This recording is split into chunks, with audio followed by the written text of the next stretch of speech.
right, thank you. You're welcome. Hey, welcome to another episode of Everything NYC Podcast. As you can see, there are poles here, right? And they're here for a reason. We're here at the Fit Factory. So we're going to learn a lot about how to start this business. We'll get into it. So stay tuned.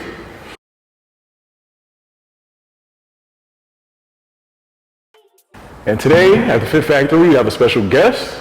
Please introduce yourself. Yeah, so please give us your name, age, and a brief description about the business. Mm-hmm. My name's Krystle. I'm 35 years old, and our business is basically circus arts. So we do things that you'll never find in a regular gym. We have pole dancing, aerial silks, aerial hoop, which is also called lyra.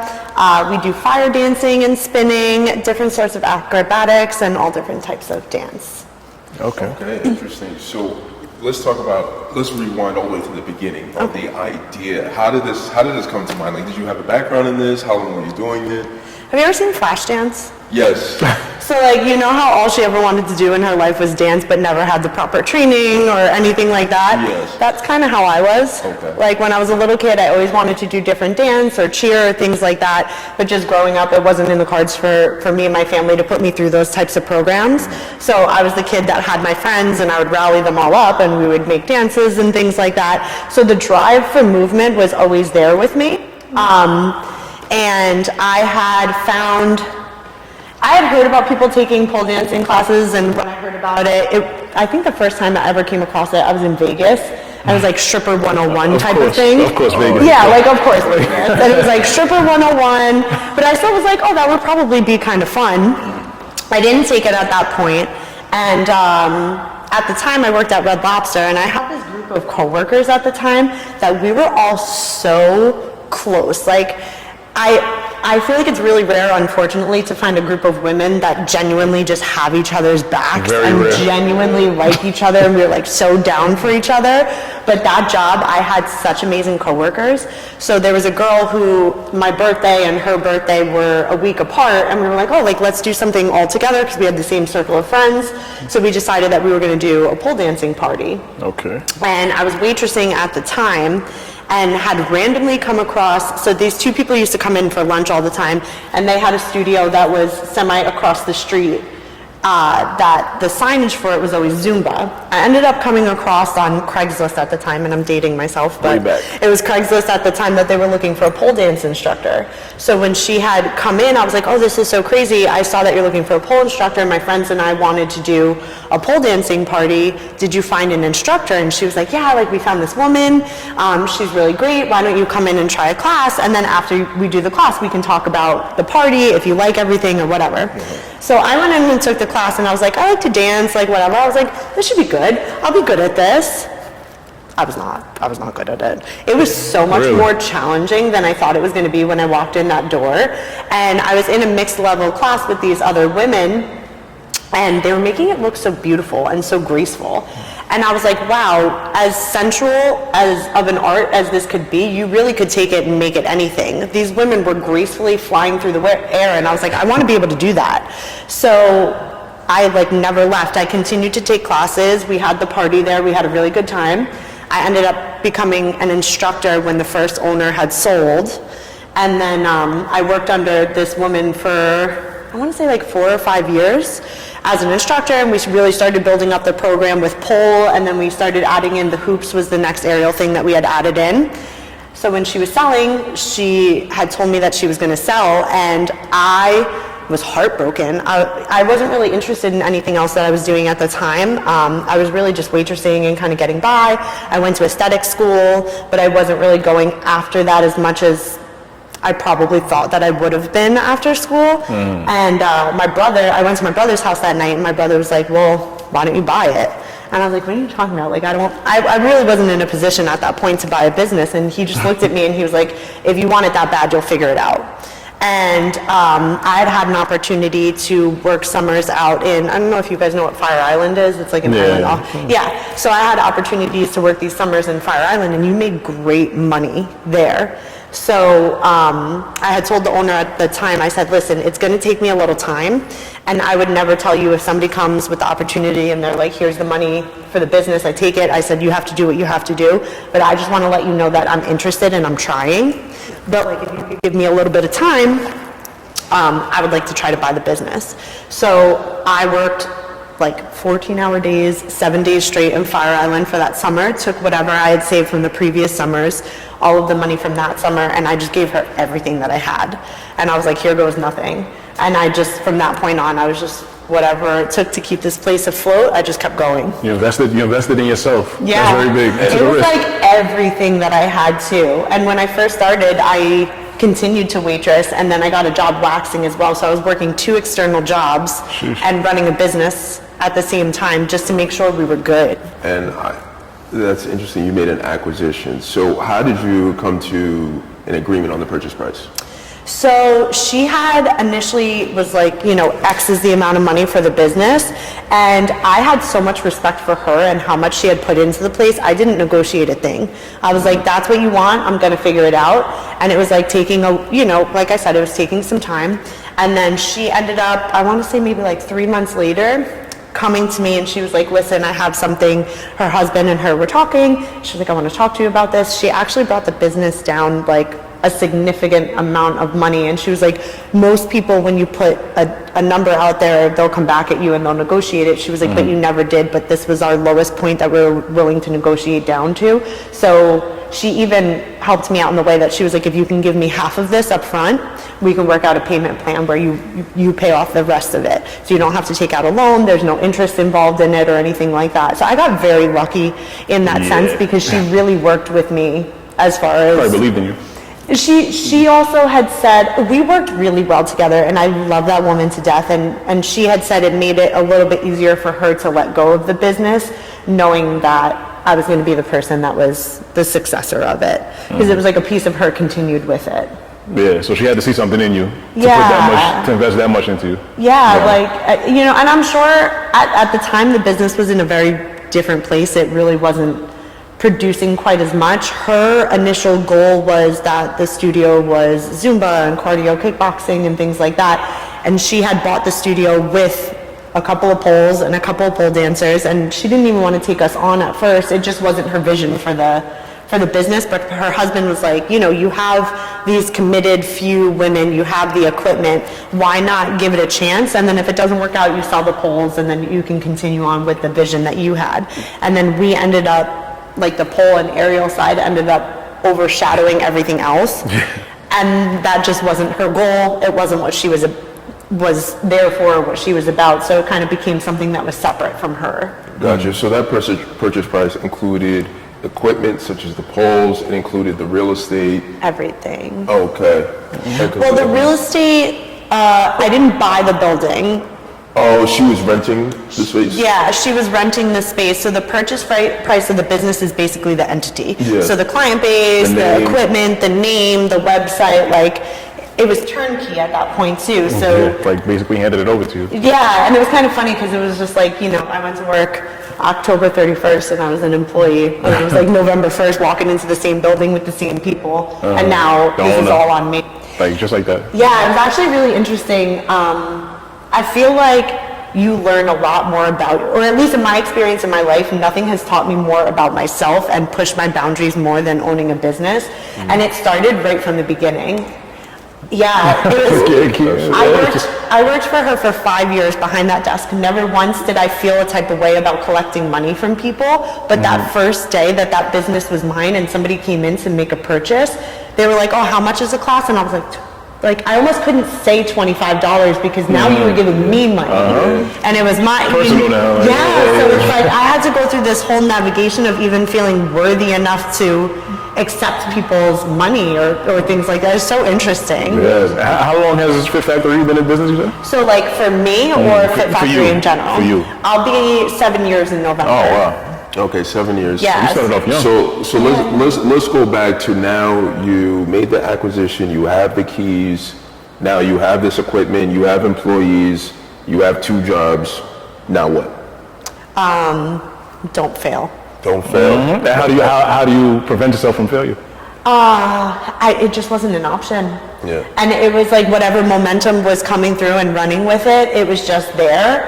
And an old boss of mine had said to me one time, he was like, you're not going to fail. When you go into business with something that you're passionate about, you'll never fail. You'll always be successful. And I care so much about this community, about the purpose, beyond it just being movement, but like the personal transformation that happens for people when they come here. And I don't even think that people necessarily know that that's what's going to happen when you get here, but because of the level of vulnerability that things like this take, and to be in a group of women, which again, unfortunately, we were saying before, a lot of times when you're in that sort of group, it's not always all love the way that it should be. So when you're embraced by that and you can accept it, you can't help but start to shift as a person.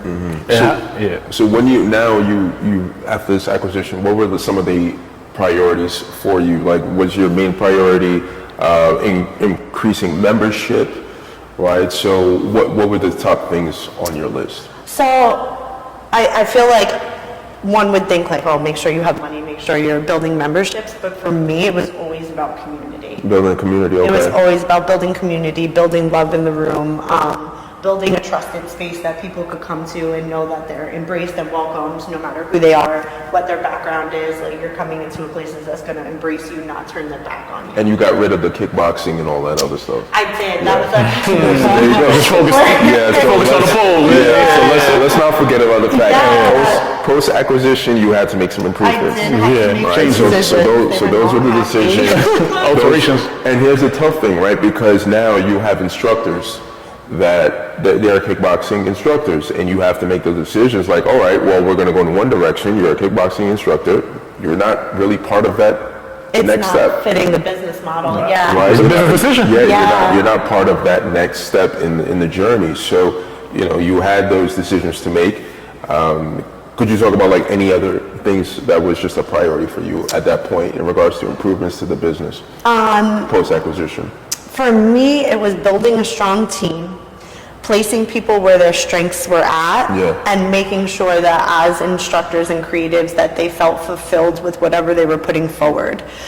Because I feel like that bleeds into everything. When you have a solid team that feels valued and feels good about what they're putting forward, I feel like you also can't help but obtain success, because that attracts people who also are committed to the practices and committed to the passion. And again, it feeds back into that community. How do you get the clients? How many clients do you have actually? That's a good question. It ranges a lot. We serve over like 1,000 people a month. Wow, 1,000 people a month? Yeah, well over 1,000 people a month. Okay. You were at the smaller space. We were at a smaller right? space. So because post acquisition, you were at the smaller space, and then how long were you there? How many years? So we just made a year here. So it was like, if we're at 6.5, then I was at 5.5 years there. Okay, so post acquisition, you make some improvements to the business to improve efficiency, and then from there you're working on building a community, and then if you're there for a few years, and then you make the jump to a larger space. Yeah. All right, so the larger space gives you more capacity, more room to get more people, dancing and spinning and all that stuff, right? So talk to us a little bit about the transition from going from a small space to now this much larger space you have here. Yeah, so from the moment that I made the decision that I was going to purchase the business, my end goal was not like, we're going to live and die in this space. I was like, we're going to keep growing. I kept saying, we're going to have a space, and we're going to have multiple rooms, and we're going to have higher ceilings, and we're going to run shows and do events. I still have my notebook that I used to carry with me every day and just write down ideas in, and every once in a while I'll look back and I'm like, look at us, like we did all that, Check. It's a nice little reminder for me too that I've been manifesting this the whole time. And it really fell in my lap. We were busting out of the seams in West Babylon, but we all loved that space so much that it was kind of hard to leave. It was hard to leave, but we actually kind of got a little forced out of that space. The building was terrible. Oh, okay. It was falling apart. We had leaks coming through the roof. That's unacceptable. Nope. Yeah, it was messing up the floors. It was outrageous. So I got so fed up one day that we had a leak come in. It actually peeled the paint from behind the walls, and I was like, I'm just so done with this. I care so much about this space, And if you were to walk in, it was like what was leaking, what wasn't working, what was whatever, and it was beyond me. My landlord was just, that's a whole other story. You know how they can be sometimes. So I was just like, I'm sick of this. I don't want to do this anymore. I need something that looks like I care about it as much as I actually do. So I'm so dramatic. I literally got in my car, and there was an industrial area. We were about like 20 minutes away from here initially. So there was an industrial area over there because I knew I wanted industrial space. And I just got in my car and started driving up and down the blocks, and I'm looking at the signs, and it was like anything that was, we were at 1,500 square feet before, so anything that was like 3,000 and up, I started calling, obviously like not all the way up, within a range. I just started calling, and one of the first people that got back to me was like, oh, we have this space in Bohemia, and it was a dance studio before. It's like got these 3 rooms. He gave me the price on it, and I was like, and I was like, that's a little bit further than I want to go, because we were in just a different demographic, and it was a little bit more money than I wanted to spend on rent. But I was like, you know what, let me go see, because I feel like the more that I see what's out there, the better negotiating I can do on the spaces that I have. So we walked in the front. It looked totally different in the front. It was this like teal green color. It had this nasty carpet, and I walked in the front, and I was like, what the hell? So you know how when you walk in the front here, you know how it's like, you don't realize what you're going to walk into until you come through that door and it hits that portal where the rooms spread out. So I walked in the beginning, and I'm like, all right, the drop ceiling, like the ceilings don't look too high, but whatever. But when I walked through that door and it opened up into the 3 rooms, I was with my mom at the time, and I just looked at my mom and I was like, oh my God. And I was like, this is the space that I've been talking about for years. So I continued to look at a couple of other spaces that were closer to the other area, and I was like, everything else feels like we're settling. Like, this is something that we could really grow into, that we could really do unique things with, which we've started to do. And I was like, it's going to be a little bit of a shift for people because we're going further away. But my justification was like, it was 14 minutes down Sunrise Highway. It's not that bad. And because we're so niche, like I was collecting a lot of information from people, and it's like people were coming from every direction anyway. Because this isn't a crunch gym that you're going to find on every corner. If you want to do this, you're going to find your way to get there. You wouldn't even know by looking at the front that this is in here. It just looks like an office space or something like that. Yeah, it does look like an office. And then this room will do anything, we'll call it like 4 dance classes, so these will come down. We do chair dancing, sometimes we have heels or adult tap dancing classes, we have ballet. These are called aerial slings, so we have these classes in here, and then we do shows and things like that. This is our cocktail hour room. Okay. Put it on like you're putting on a jacket. Like you're putting on a jacket. Jeez. Now I lost it. I'm not gonna. No? Yeah, like some like this. Yeah, you need some lessons. All right. You gotta go on the website. You got it. Look at that. Bring your elbows out. Okay. Yeah, that's true. He needs the internship program. I need the internship program. The internship program. Gotta sign up. Did you get like some type of tenant improvement allowance for the build out? I didn't. You didn't? Okay. I didn't. So They you gave were me, 100% responsible for that? I was program, 100% responsible for that, which was like one of those things that I learned I could have negotiated better, but at the time I just wanted this space so bad. It's funny because it goes back to the first thing. I didn't negotiate the price when she offered it to me because I found such value in it. And then my brother wanted to kill me. He's like, why won't you let me help you? And I'm like, I don't want to lose the space. Like, so I probably could have negotiated that better, but everything was just on me. But I ended up meeting like really amazing people by chance that helped me put up the poles, and like he helped me with the aerial room and just a lot of other things that we've been able to do in here. So that was like a blessing within itself. What made you want to go the entrepreneur route instead of the typical 9 to 5 and take that chance? I never wanted that 9 to 5. I was never the type of person who felt like you should tell me how much money I'm worth at the end of the day. So even with when I was waitressing and things like that, for me, what I make is a direct product of how hard I work and the way that I show up and present myself, right? And that's on a small scale, even talking about like waitressing. Yeah. I come from a family of entrepreneurs as well on both sides. Both my dad's family and my mom's family are a lot of entrepreneurs. So I just grew up with people doing their own thing. So you saw it, Yeah, so it was kind of just in me. any sort of traditional route really just never appealed to me, if I'm going to be completely honest. I like blazing my own trail. I like being able to create whatever I want to create. And the biggest thing for me, I have to tell you, is having the freedom of my time. Oh, absolutely. Yeah, that's just the main benefit. Yeah, I love to travel. I like to be able to, like, if on a whim, honestly, if I want to go hiking that day or if I want to whatever, if I can arrange it, I like being able to have that freedom for myself, and I give it to my employees too. You know, as long as everything's covered and everything's good, you don't have to feel like you're trapped here. I want you to be able to live your life and do your thing, because that's what I want for myself as well.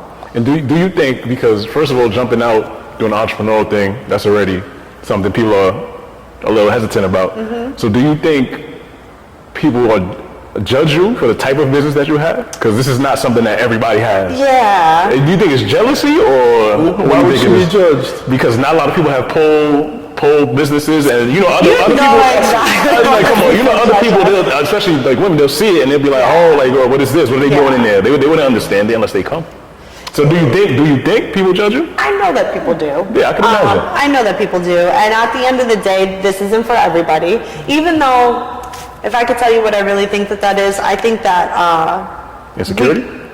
insecurity, but I also think that we're conditioned as a society that, like, any sort of sensuality is shameful. So when people put that on full display and really embrace that within themselves, I think it triggers what is natural for other people, but like they feel a shame around it. So rather than being like, wow, this is something I want to express and I feel like I can't, they're like, you're X, Y, or Z. And to those people, I'd just be like, come in and try a class and see what it's about. Open yourself up a little bit. It's not for everybody, and that's okay. I've come a long way with that too, because even the way that I used to talk to people about the business, when people would be like, what do you do? I'd be really careful about the way that I say things. Or, but at the end of the day, this is a sensual art, and it does have roots in people that do stripping or sex work or things like that, but it's also a really beautiful self-expression. And I think a lot of people come from places where we have, honestly, like either wounded relationships with our sensuality, or unfortunately sometimes people who have trauma in that regard. Yeah, when you have a space to take that power back and you can express that part of yourself in a place where it's embraced and welcomed and safe, you're really taking your power back in a lot of ways. And a lot of personal transformation comes from that. Taking control of your life. Oh, okay. Pull your hands up. Pull up.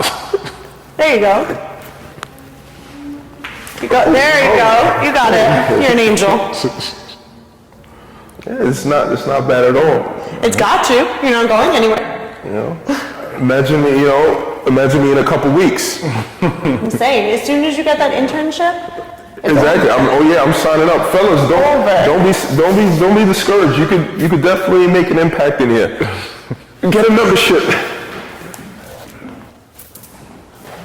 I can't believe we even had to ask a question like that. You know, why would you receive some type of? No, I can imagine. I know how people are. Yeah. I know how people are. That's how we. That's how it is. Man. That's how it is. Man.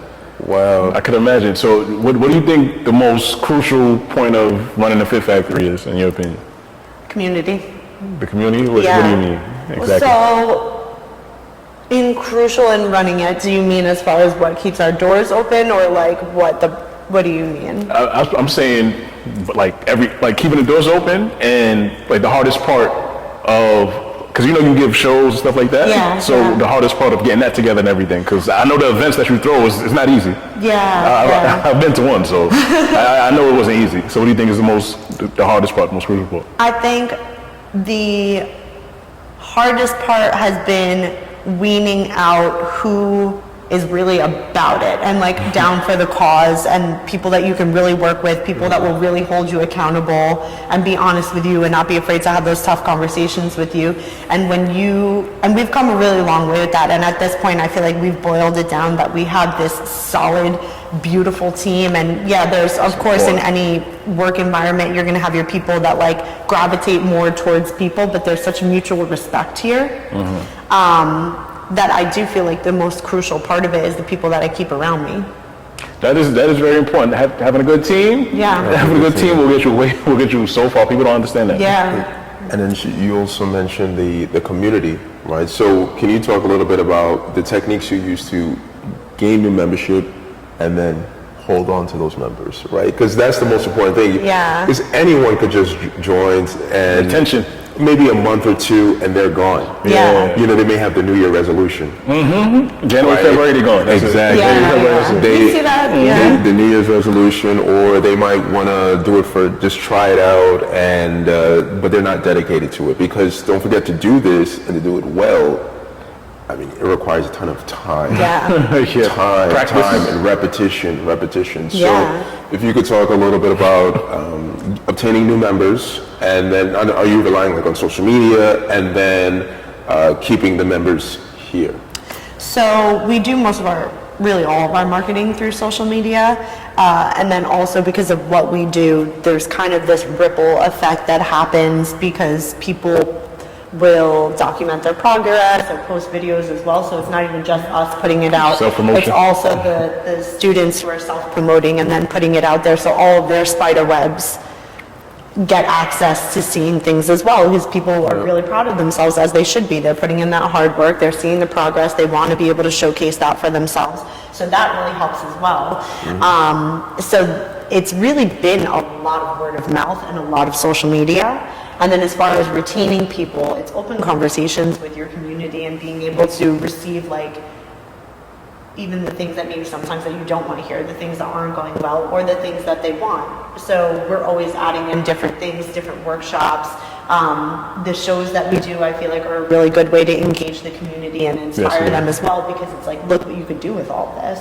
As much as it's a fun practice and something to do all the time, you really could express yourself and make something of it as well.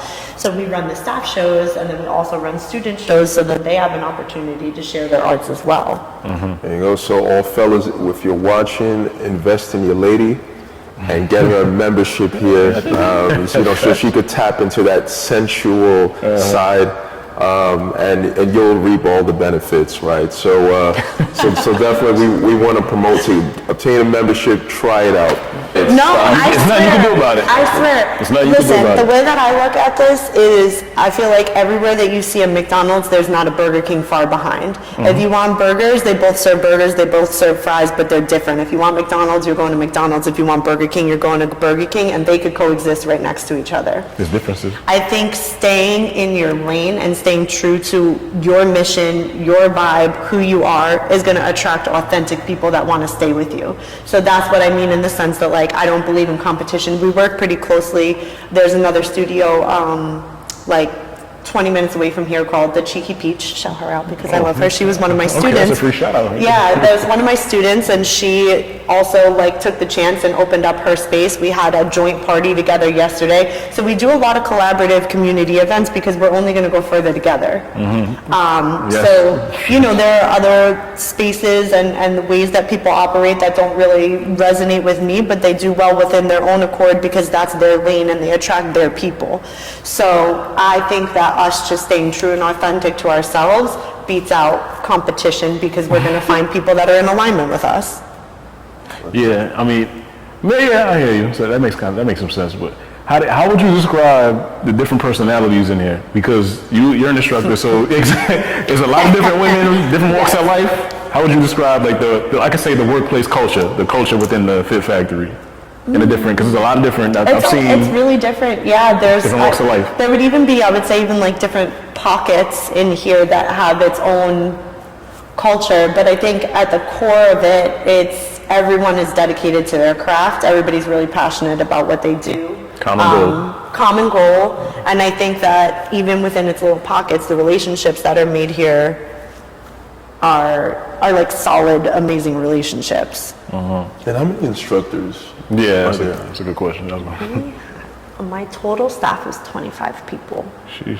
So I think of that, 15 of us are instructors. Got you. So, And then the others are, we have basically an internship program that people will work the front desk and help us out with the cleaning and things like that. And then they get credits to use the studio to go into their membership and be able to practice. And then certain people will move on to then become instructors, and we'll have them under our wing shadowing and things like that. So they get to learn a little bit more about that as well. And are you looking for new instructors right now?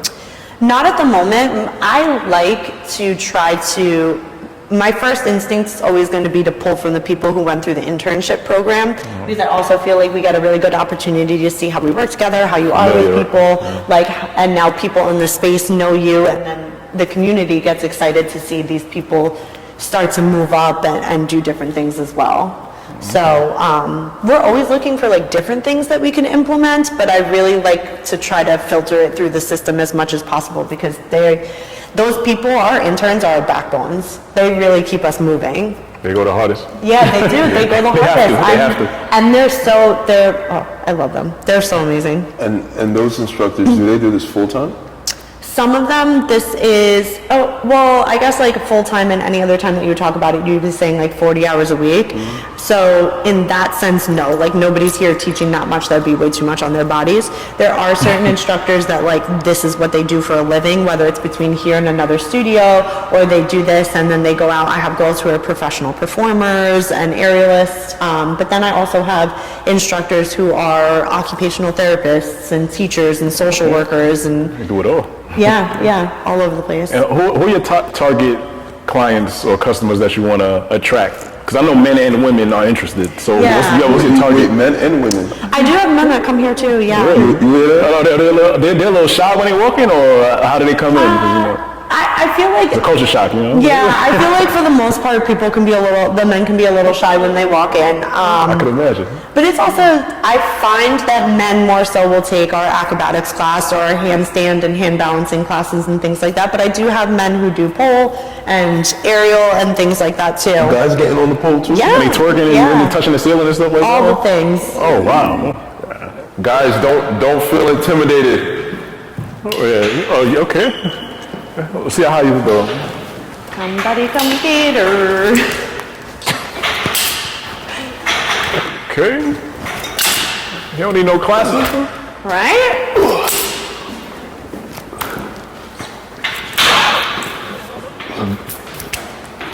Come down upside down. Huh? Oh, no, you're good. There you go. Simple as that. Simple as that. I wonder how you do with a basic spin. A basic spin? Yeah, let me teach you a basic spin. Okay. You getting a free lesson right here. Look at that. You getting a free Exclusive. lesson. The exclusive lesson. Okay, so you come over here. Free lesson. Go on this one. This is called the fireman spin. Okay. So come stand behind your pole. You want to keep a little distance between your body and the pole. You're going to bring your dominant hand on top. You ready? Perfect. Then your non-dominant a little under that. Take your left leg and you're going to hook it behind your Achilles tendon. Okay. Yep. Now I want you to lean back like somebody's got a string on your butt and they're pulling your butt back. Yeah, but stand up a little tall. There you go. Like you want to pull down into your back and your shoulders.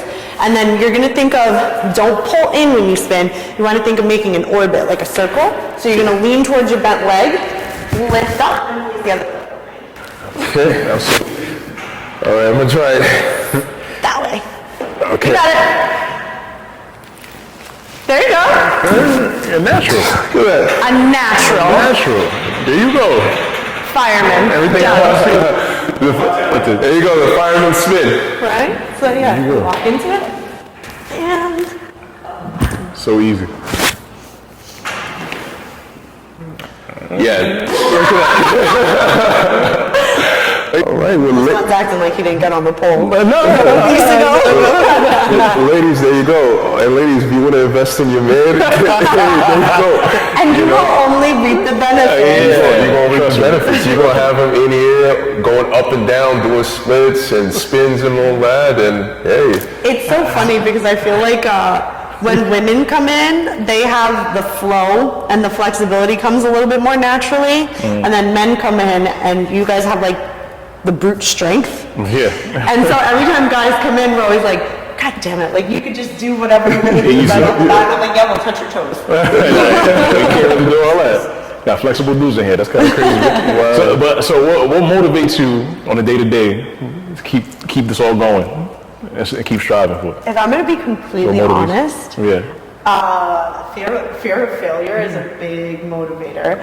And beyond it just being for me, I know how much this community means to a lot of people that either work here, come here, train here, or whatever. And I would never want to let them down in that sort of way. Yeah, they love you. I see the way they act, treat you, talk about you. There's nothing below. Really? From what I hear, even when you're not here, you're outside the room or something, the way they talk about you. Thank you. It seems like a lot of love. Yeah, because if this place closes, then it's like, oh, where they Where they gonna go? Now they gotta go to the Cheeky Factory or whatever down the block. Up the block. Yeah, that's what you said. It's not the same vibe. So it's like, we got to make sure this place stays open. So that's why I said, don't forget, you can invest in your man, get him on this pole right here. Yeah. And how many women can say they got a flexible boyfriend? Right? Bring him to the Fit Open Factory. the hips, I'm just saying. Have him touch his toes. opening the hips is crucial. So, And how would you describe the Fit Factory success so far after all It's these been years? amazing. Obviously, just like with any other business, we've hit our bumps in the road, but for the most part, everything's just been steady progress. We just keep growing and building. Our community is growing, our space is growing, what we're capable of doing is growing. So I feel like we've done pretty damn well. And what's the ultimate goal? Like, when can you say, I did it, I finally made it, I'm the best? When I retire in Costa Rica with my aerial. Oh, Lord. My aerial space in Costa Rica that's open air. And then I can just run retreats like once a month and then just go pick fruit. In the forest and my stuff life. like that. and just eat food, being one with nature. Yep, exactly. Be a vegan pole instructor and stuff like that, right? So, like, looking back at everything, do you have any regrets? Do you have anything that you say, oh, I wish I would have done this? Do you have anything, I wish I would have done this different? Like, looking back at it, hindsight. I think, I don't want to say regret, but something that I would have shifted off the bat was because that these were people that I already had deep relationships with and friendships with. I struggled with the role of now being their boss when I initially started. And I almost resisted it a little bit. And I didn't almost resist it. I did resist it in the beginning because I didn't want things to shift in regards to a relationship. Yeah. And I think that it had to shift just all around.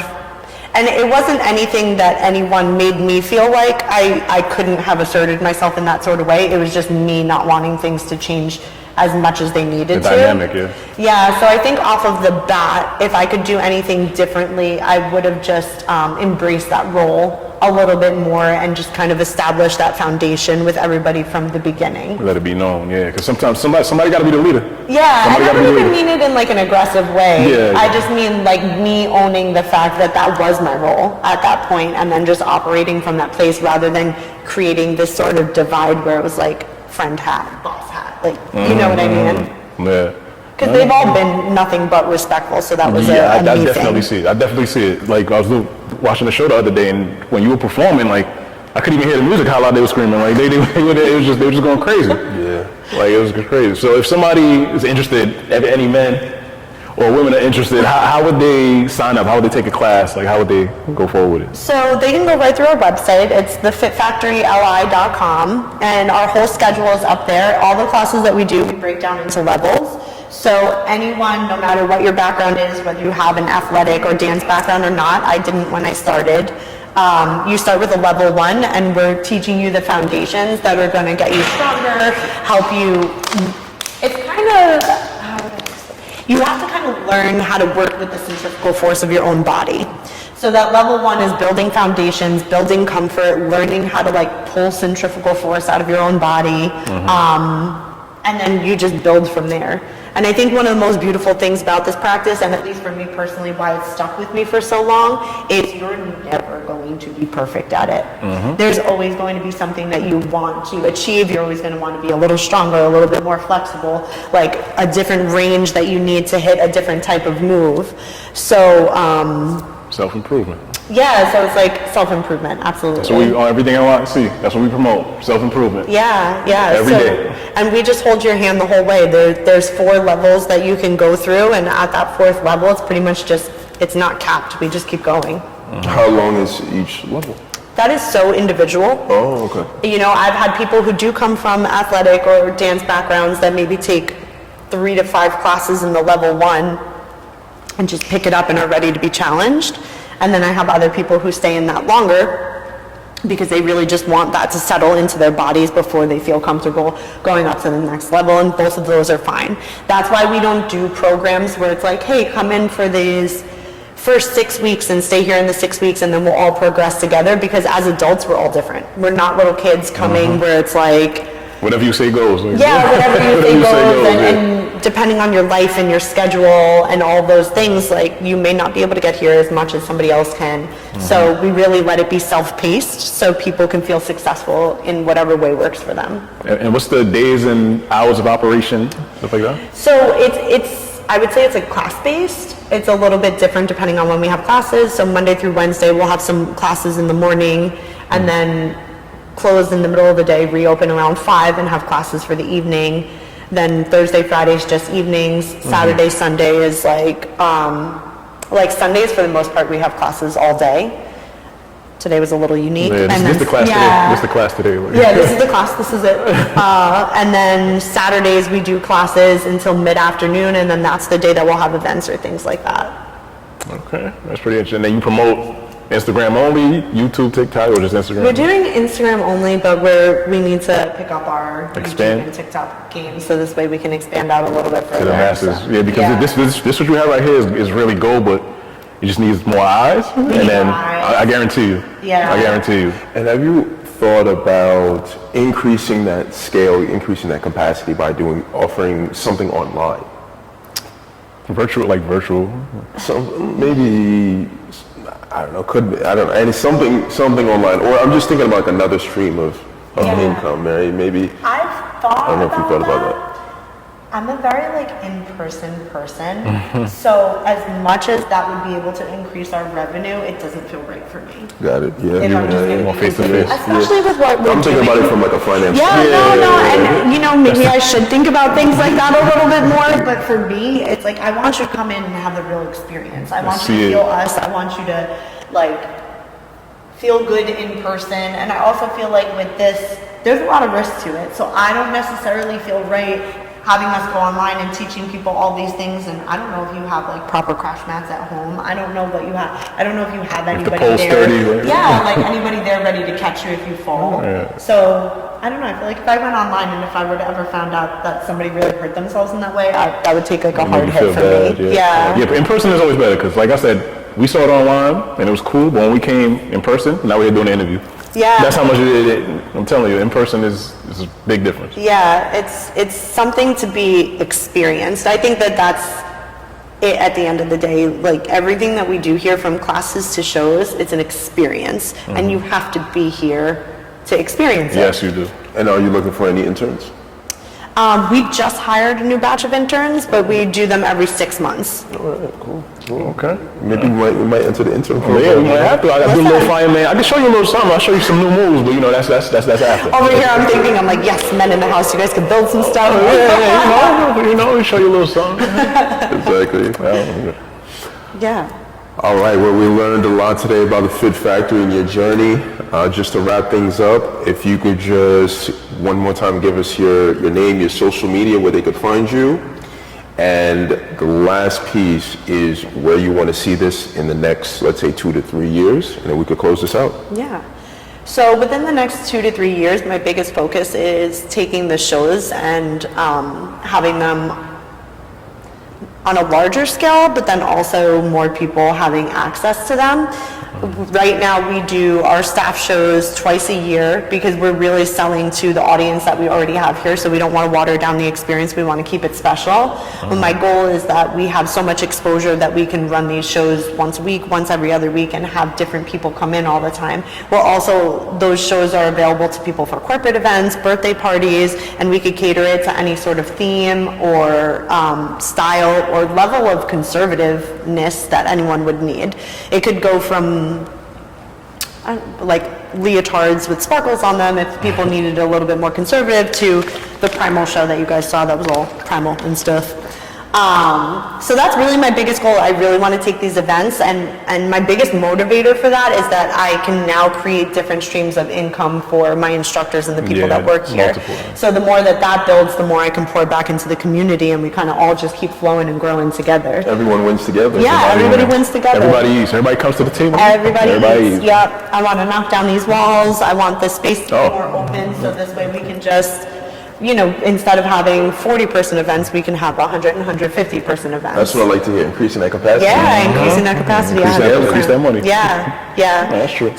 And you have that address? You can say the address, the location? Yeah, so we're at 620 Johnson Avenue, Unit 4 in Bohemia. The website, as I had mentioned before, is thefitfactoryli.com. Our Instagram is thefitfactoryli, and my name is Krystle. All right. And that's it. Thank you for joining us, and stay tuned. We will have all of that information on the Fit Factory in the description. Go get a membership today. Thanks. Thank you. God bless.